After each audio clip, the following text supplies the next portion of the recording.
Good morning, myself Dhruv Jha. Today our topic is communication. First of all, we are talking about what is communication.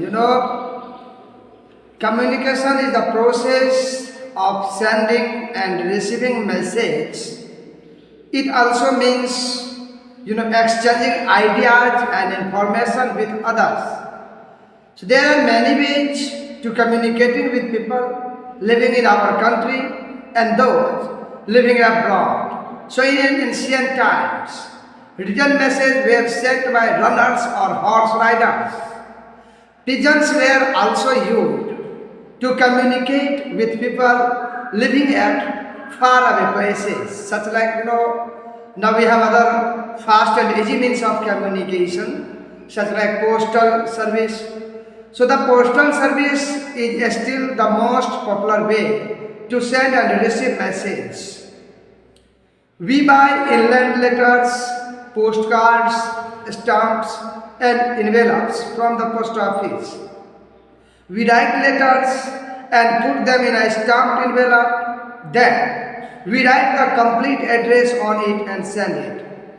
So they reach our friends and relatives within a few days. An address is incomplete without a PIN code. In India, a PIN code has 6 digits. PIN code is the short form of postal index number. So a letter or an envelope with incomplete address and without stamps may not reach its destination. So how do our letters travel from a village to a city? From one state to another state and from one country to another. The letters are carried by buses, trains, aeroplanes and even ships. So if a message is urgent, then we can send a telegram as it reaches very soon. So urgent document or letter can be sent through a speed post or courier, as through them the letter or document reach within a day or 2 days. Second type of communication is telephone service. A telephone is the fastest means of communication. You can call up a friend living in the same city, in some other city and even in some other country. Mobile phones have made communication very easy and fast. So with a mobile or cellular phone in your pocket, you can call up even when you are traveling. We can even send a message through a service called short message service, that is called in short SMS. So a fax machine is connected to a telephone line.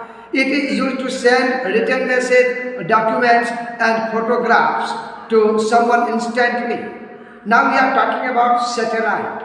Satellites are electronic devices that are sent into space. They collect information. Satellites have made communication faster and easier. Subtitles help you to watch cable television channels from all over the world, and satellites pick up signals from one place to send them to different parts of the world. Now we are talking about computer. Computers have become the earlier means of communication or earliest means of communication. So the internet and the electronic mail work mainly through a computer.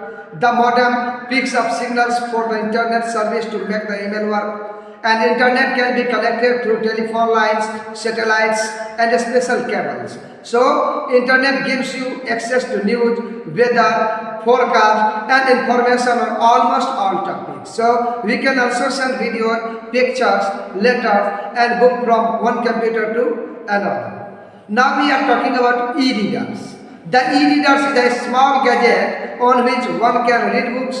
The e-reader works like this. You download books from the internet, put it on your reader and then read these books. So now we are talking about mass communication. Mass communication, that means masses means a large number of people. And when we communicate to a large number of people at one time, so it is called mass communication.